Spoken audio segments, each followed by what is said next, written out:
Okay mga ka-chessmate, by the way, this is Arena Grandmaster Mark Lustre and welcome po sa aking channel. Narito na po ang 5 best game ever ni Michael Tal against Sicilian Defense. Ito po ay laro niya laban kay Andres Burima as black, Michael Tal as white. So, Michael Tal play e4, Burima play c5, Sicilian, knight f3, then e6. This is the Sicilian Taimanov or Akan.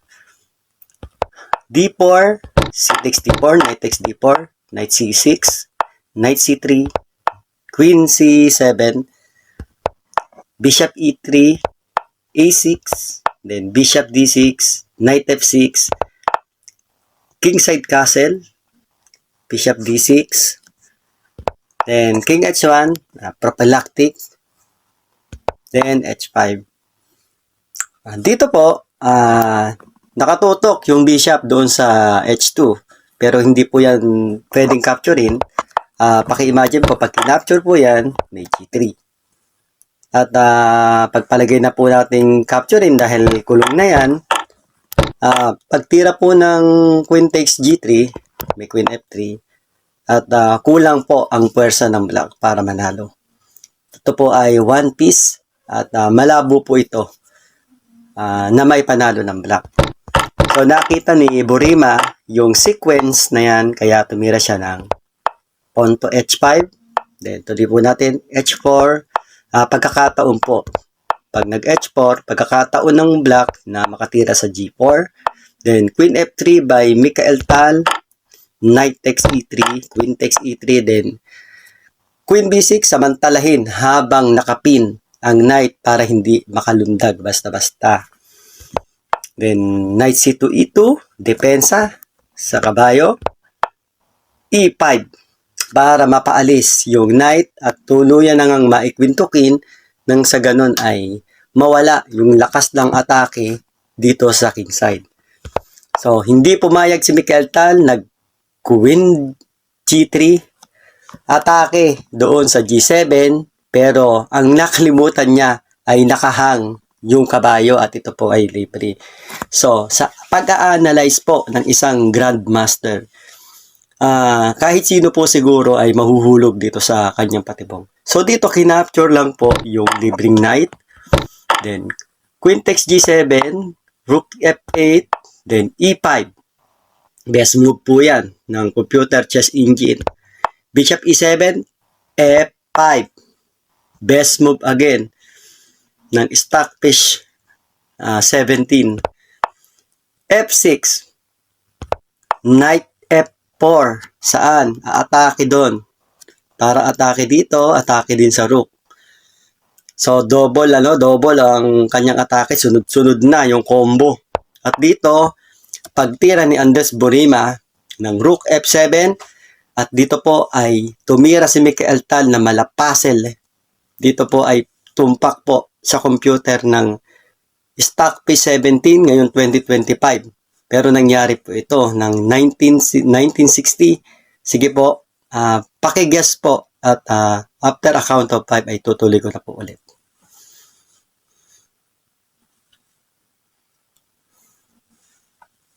Dito po, nakilala si Michael Tal. Ang tinira po niya ay e takes f6. Pinakain lang po yung queen. At dito po, tinira ni Andres Burima ay knight e5. Bakit po hindi kinain? Pag kinapture po kasi yung libreng queen na yan, meron lang daw pong f takes g7. Ano po gagawin? Only move lang po ay magkiking f7 para hindi po makapromote ng ganun kadali itong pawn sa g7. Pero may tira lang daw na f6. Para saan po yung f6? Pagpalagay na po natin, capturing ng bishop, meron lang daw knight takes h5. Ano kasunod? Ito na yung kasunod. May hataw doon. At dito daw, base sa analysis ng stock base ay itira na lang daw yung knight sa e7. At pagkatapos ay meron daw rook a to e1. Magna knight g8 daw para kahit papano hindi raw mahataw na capture doon. Meron lang daw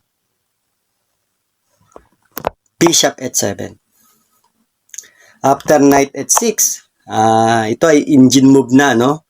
Hindi natin alam na baka ito ay nakikita pa rin ni Magician from Vega. Meron daw knight takes f6. Ipapasubo na talaga yung queen. At mag-d8, mag-d8 queen. Knight takes g8. Bishop checks g8 check. Siyempre, pagpalagay natin capturein, ay makakapture po ang queen plus dalawang rook po yung white. At simpleng-simple lang po itong maipanalo ng white. So, balik na po tayo sa tunay na nangyari. Kaya po, hindi po pwedeng ganun lang capturein ang queen. So, dito po, ang tinira ay knight e5, ano? Tinira lang po ulit yung kakaiba, bishop c4. At dito po ay kinapture lang po ang bishop c4, nag-queen g8 check, bishop f8, at dito ay may knight takes h5 na, nag-knight d6, depensa, syempre sa rook, para dun sa mga pawn at kontrolin yung mga mahalagang square. Dito ay tinira na yung rook a to e1 check, king d8, then rook e7, queen b5, rook f to e1, and after rook d5, may knight f4, then kumapture na lang sa a2, then nag knight e3 check, at dito kinapture na lang. So, ano ba ang mangyayari? Bakit ba hindi na lang pawns ang pinang-capture? Bakit kinakailangan queen pa? Dito kasi may capture na sa rook. Pag nag-knight takes f7, may queen f8 check, knight c7, queen x, f7 check, king b6, queen g8. Ang tanong, paano pipigilan ngayon yung promote pawn? So, ganun po sana po, na magiging malinaw po sa ating lahat. So, kaya po dito, pagkatapos ng pag-capture dito, ay kinapture na lang yung e6. So, kinapture na.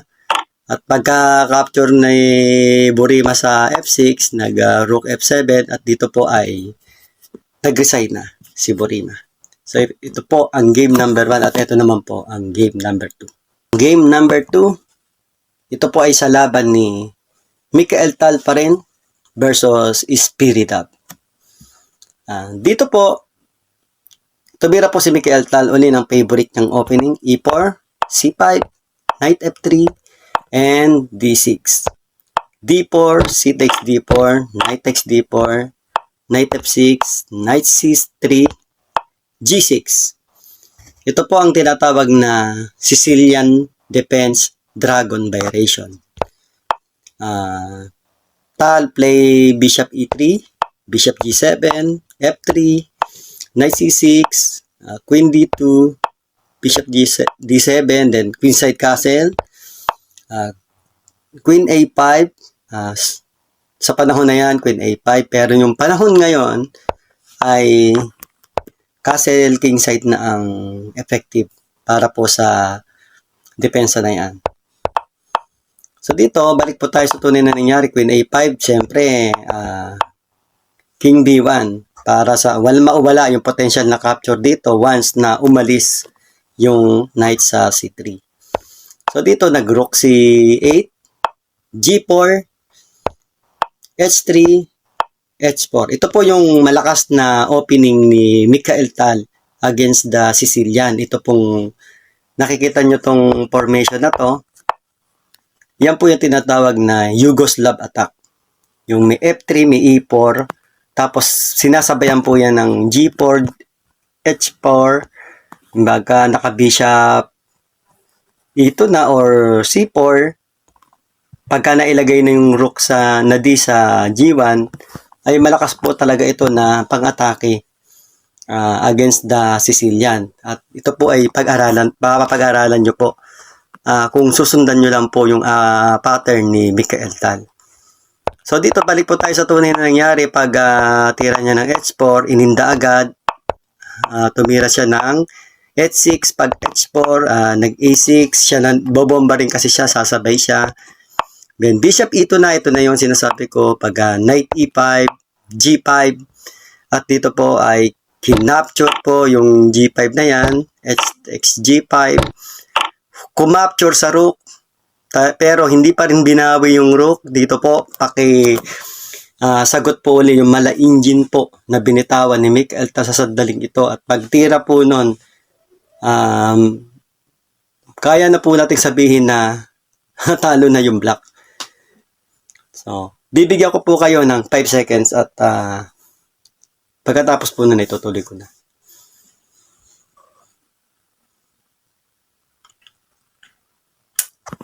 Okay po, maraming salamat. Ang itinira po ni Mikael Tal ay kagulat-gulat na G takes F6. Pinakain lang uli yung isang rook. Di ba kakakapture lang ng rook? Pinakapture pa uli plus check yung king. Obligado na bawiin agad yung rook kasi nga naka-check. Naka-check din yung queen kaya obligado na capture na yan. Pero sa talent po ni Mikael Tal, pag capture niya sa rook, dito po, second puzzle, sige po pakiguess, 5 seconds po uli, at mamamangha kayo doon sa itinira niya. 5 seconds po uli. Okay po, marami pong salamat. Ang tinira po ay kagulat-gulat. Baka kayo na si Mikael Tal pag nakita niyo yung tirang ito. Knight takes D1. Pinakapture po uli yung queen. Anong klaseng tira? Dalawang rook na pinakain. Tapos ngayon pinapakapture pa yung queen. Siguro iniisip dito ni Spiridab. Dami niya dito kinumpyot. Pero pag-aralan na lang po niyo. Gusto ko lang po ipakita yung format. Kaya po mamadaliin lang po natin to para na sa ganun nakita niyo yung mga best game. At inihintuan lang po natin yung mga best move. Dito po kinapture lang yung queen. At hindi pa rin binawi yung queen. Ito ang kinapture. Pagka F takes G7, syempre binawi kinapture yung knight kasi naka-threat naman yung naka-check naman yung king kasi ala na kasing way para pigilan pa yan. Kaya yung queen sa dito ay pinang-capture na lang dun sa knight. At dito syempre obligado capturein niya. Ang tanong ano ngayon ang nasunod ay titira niya.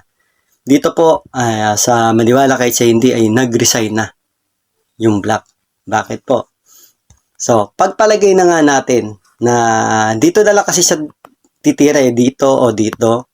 O pwedeng magbukas dito para pag queen ay aangat dito. So, pagpalagay na nga natin, pag capture niyan ay mag E6 na lang. Ayan, yung normal na human eye lang. Obligado na mag-queen na siya. Hindi na mapipigilan yan. Pag tira na po natin ng king E7, mayroong bishop G5. Pag nag-F6, may queen G7 at paano ang gagawin? Magkiking D8 at dito may knight takes E6, bishop takes E6 and bishop takes F6 check. Saan ngayon pupunta? Kahit saan siya ay checkmate. At dito, ito humaba pa pinahaba ko pa dito na lang, hindi ko napapahabain. Dito na lang sa itinira niyang E6. Ganito na lang. Pag nag-G8 queen ako, mapa dito man siya kanina or mapa E6. Imagine po natin, halimbawa ito. Ayan. Halimbawa, ito na lang yung tinira. Ayan. Simplihan na lang natin para hindi gano'n. Itama na lang natin. Pagpalagyan natin, tama na lang yung E6. At pag nag-G8 queen, aangat na lang. Dito paki-imagine nyo po. Simplihan ko na lang, capturing ko na lang yung rook. Ano mangyayari? Okay, kain na yung queen. Ngayon, pakibilang po. Yung lamang, 3 po na officer yan. Samantalang 2 lang doon sa black. At kahit po saan kayo maglaro, yung mga ganito, kahit po nasa mga tambayan lang yung kalaban nyo, hindi mananalo dyan kung kayo ay black. So, ito lang po yung pangalawa, no? Ito pa yung ating pan-third game. Ito po ay sa laban ni Mikael Tal, isa pong simultaneous exhibition. White po uli siya. Ang kalaban po niya ay si NN or means no name. Wala siyang pagkakilanlan pero naka-save chess game yung laro, yung mga laro niya. Ibig sabihin, nakakalaban din niya yung mga super grandmaster. So, umpisa na po natin kung ano po yung nangyari dito. Ito po simultaneous exhibition. Ibig sabihin po, marami po silang kalaban. Si Ta lamang po mag-isa. Tal play E4, NN play C5, Knight F3, D6, D4, C takes D4, Knight takes D4, Knight F6, Knight C3, A6. Ito po yung tinatawag na Sicilian Najdorf variation. Bishop G5, E6, F4, B5, and tinira po ay E5. D takes E5, F takes E5, Queen C7, Queen E2, Knight F D7, Queen side castle, then Bishop G, syempre develop Bishop B7. Dito po, bibigyan ko po kayo na uli ng 5 seconds at para po hanapin ang best move na itinira po ni Mikael Tal.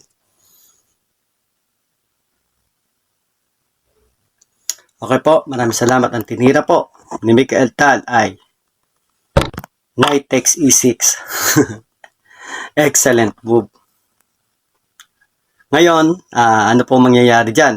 Dito po kinapture. Tira naman yung queen na G4. Atake po doon sa E6 at dito ay dinipensahan lang by queen B6. Nakadepensa doon sa E6 para hindi makapture at second puzzle.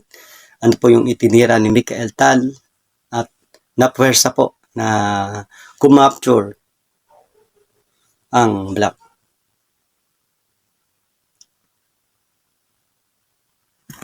Okay, ang tinira po ng white ay Rook D6.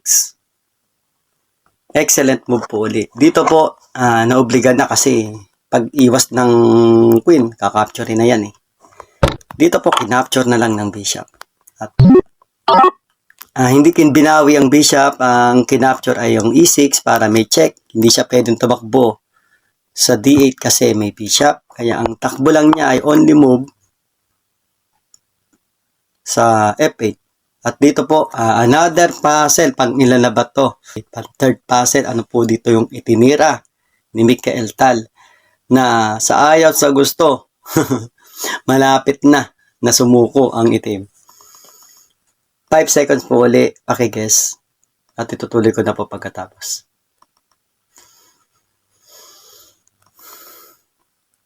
Okay, ang itinira po ni Mikael Tal ay Bishop C4 para po checkmate na. Binati rin na yung bishop na yan, saka yung queen. Pero ito po ay capture lang. Dito syempre, obligado na, wala na, no choice na. Kundi capture na lang yung bishop na yan. At after capture, nagulat siya dito, no, pagtira nito. May rook F1 check. Wala na, only move na lang. Tabig na lang yung knight. At dito, kidnapture lang yung knight. At wala na eh. Kakapture na lang niya talaga yung rook kasi ay mati siya pag hindi niya kinapture. Kaya only move lang, capture at last shot. Bishop H6.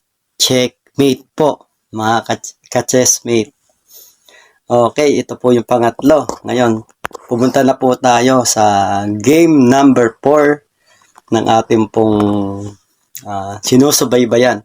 So, ito na po. Ito po ay sa laban ni The Magician from Riga, Mikael Tal versus GM Tactic. Ito ay isa pong super GM din, ano, sa mga panahon na to. Siya ay nasa 2605.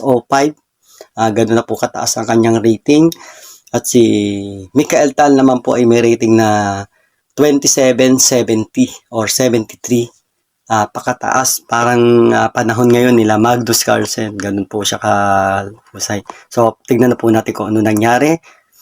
Play E4, C5, Knight F3, D6 uli, D4, C takes D4, Knight takes D4, Knight F6, Knight C3, then itinira po uli yung tinatawag na A6 variation, ang tinatawag na Najdorf variation. Favorite po na Sicilia ni former world champion Garry Kasparov and former world champion Robert James Fischer. At favorite din po ito ni Magnus Carlsen. So dito tinira uli niya yung kanyang favorite na Bishop G5 na kapag nag-E6 ay may F4. Tandaan niyo po yan pag Sicilian Najdorf. Yan po yung dapat na approach. Dito po ay gumamit, kanina nakikita natin nag-knight nag-knight D7 lang, tapos bini 5, bishop E7, queen C7, normal development lang yung makikita nyo kanina. Pero dito iniba ni technique ang kanyang tira na kung saan tinira niya ay queen B6, atake lang dito. At dito itinira ni Michael Tal na queen dito, talagang pinaka-capture na yung libreng pawn sa dito, at dito ay kinapture nga ni technique ang pawn, at dito ay nag-rook B1, ay queen A3, bishop E2, bishop E7, then kingside castle, knight B2 D2, then in E5 na. At dito, E takes D5, F takes D5, knight takes G5, pinakain isang pawn. Kapalit niyan? Ito po, may ganito. Bishop takes F6. Ito po maganda matutunan yung mga ganito. Dahil pagka nag-bishop F6, nakita nyo po blunder kasi unang puzzle sa game na to, at pakiguess po, 5 seconds. After a count of 5 ay itutuloy ko na po ulit.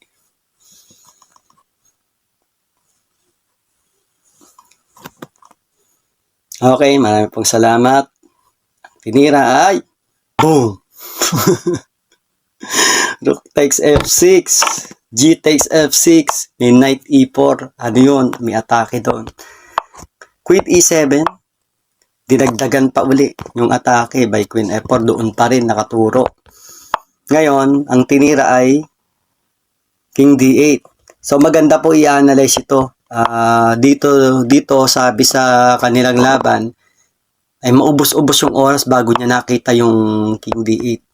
Bakit? Kasi dito may capture na dun Pagpalagay na po natin ito, simpleng lang to sa human eye. Pag dinipensahan po yung pawn na yan, kasi nakatret nga kung hindi nila ibibigay. Meron daw dito kasing knight D6 check. Dalawa na naman yung tira, isa dito sa D8, isa rin dito sa F8. Unahin natin yung F8 para mas malapit. Meron lang daw Queen F6, na kapag nag King G8, meron lang Rook B3. Ayun Okay, ano ngayon ang depensa? Pwedeng ganito, dalawa depensa rin. Pwedeng capture ito, pagka chumekon, hatawin na lang din yung Rook. Pero madali na yan, matatalo na. Ito na lang ang mas madali-dali pa na pwede niyang i-depensa yung knight F8, kaya lang pa after knight E4 para atakihin yung F6 para checkmate, ay tatabingan lang ng knight G6 para matabingan yung pawn sa F6. Pero dito, ititira lang daw simple Queen B6, at dito daw, pagpalagay na natin tumira ng, halimbawa tumira ng F5, main takes F5, na kapag E takes F5, meron doon knight F6, at dito ipapasubo na talaga yung queen kasi kung otherwise checkmate siya, kaya dito ipapacapture na talaga yung queen. So dito hindi pwede yung ganun kaya siguro matagal-tagal itong inanalyze ni technique bago niya nakita yung best move niya. Pagtira niya ng Queen F4, ito lang ang tinira niya, nag King D8, uli na natin, nag Knight takes F6, ayun, saka pa lang itinira yung Knight D7, then capture, then Rook takes B7, Rook C8, Knight F3, para saan? Ayun, pag pinigilan, kasi dulundag dun Kaya in F6 sana para hindi makatulak doon yung pero dito kinapture lang yung libreng pawn sa E6, nag-rook F8, then Queen D4 at dito umilag yung king kasi naka-threat dyan at pagtira ng Bishop B5, dumipensa na lang uli doon sa D8, then Queen D6, E5, Knight D2, F5, Knight C4. Ang galing, no? Ang maneuver. Pag tira ng, syempre, nakakilos yung nakakilos yung kaya nakapunta roon sa F6 at dito kinapture lang yung bishop check, rook takes at dito pagka Queen B5 nakapin yung rook, syempre itinira doon kasi may capture din kasi yung knight doon sa E5 kaya dinipensahan niya yung pawn to E5 at dito in A4 E4 king F1 para pag nagtulak yung pawn na yan sandali lang mapipigilan ng king. So, syempre Queen G7 at pagkatapos ng tira ni Tal na Rook B8 check ay dito nag-resign na po si Taknik. Kasi wala na ang ating pinakatira na lang, hindi naman siya pupunta ron. Ito lang naman yung pupuntahan niya. Pagkapunta niya dyan, may capture ito. Sacrifice Queen. Kasi pagka-capture niyan, may ganun Pag, syempre, aangat siya. Or, ito, bababa lang pala. Pag-capture ng Queen, ala na. Isang rook na lang yan ni one piece down. So, madali na yan pagka sa mga Super GM. Tumungo na po tayo sa ating last game. Okay, ito po ang ating panglimang game sa laban po uli ni Mikael Tal versus Brian. Pareho po silang Grandmaster. Dito po, umpisahan na natin. Ang tinira po ni Tal ay E4, C5, Knight F3, Knight C6. Ito na lang po yung hindi natin nakikita, no? Lahat ng Sicilian na pinakita ko na. Pero syempre, may iba't ibang klase ng variation po yan. Nasa inyo po yan. Kukunin na lang po ninyo yung analysis doon bilang kakumpletuhan po ng inyong preparation. D4, C takes D4, Knight takes D4, Brian play Knight F6, Knight C3, then D6, Bishop G5 pa rin, then E6. Ito po ang tinatawag na Ritchie-Rauser, hindi na po ito Najdorf. Ritchie-Rauser po ang tawag dito. Queen D2, A6, then Queen side castle, Bishop D7, then F4. Yung pa rin makita nyo, lakas ng atake niya. Bishop E7, bumalik, Knight F3, B5, Bishop takes F6, G takes F6, then F5, Queen A5, kumembot ulit sa B1, Queen side castle, tinapatan niya yung castle ni Mikael Tal, then G3, King B8, tiniras na si Bishop sa H3, Bishop F8, Rook H to E1, ipinoporma na niya sa gitna lahat yung kanyang lakas.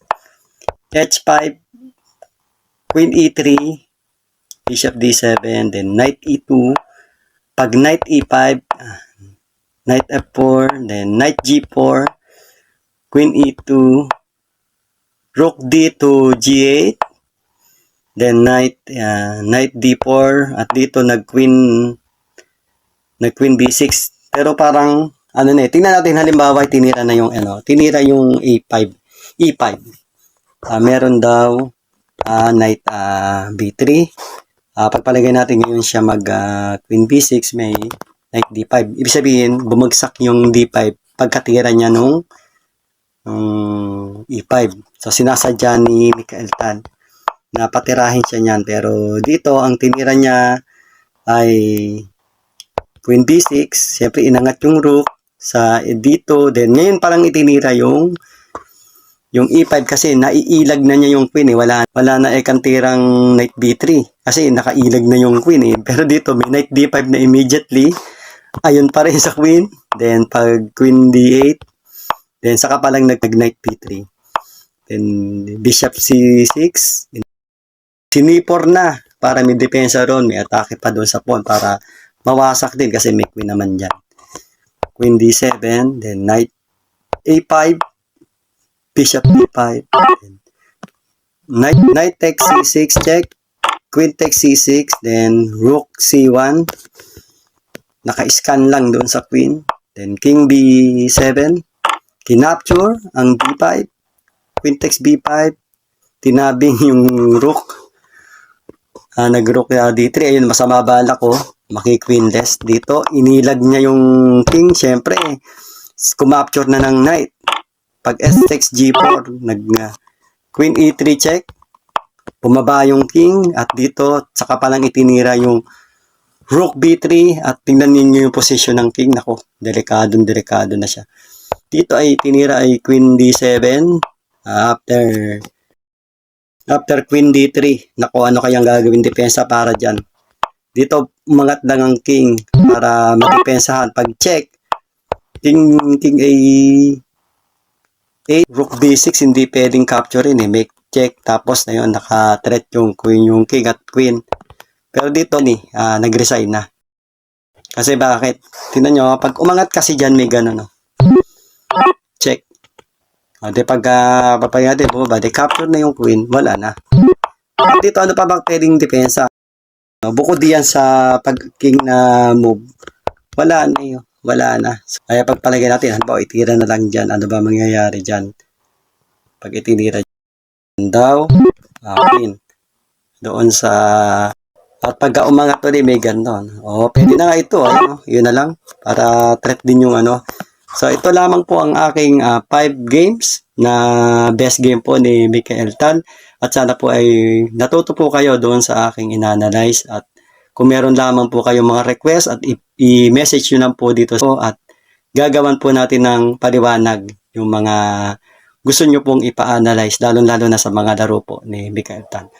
So magandang araw po sa inyong lahat at muli po ay paki-subscribe po ang aking channel at paki-like and share na rin po. Marami pong salamat at God bless.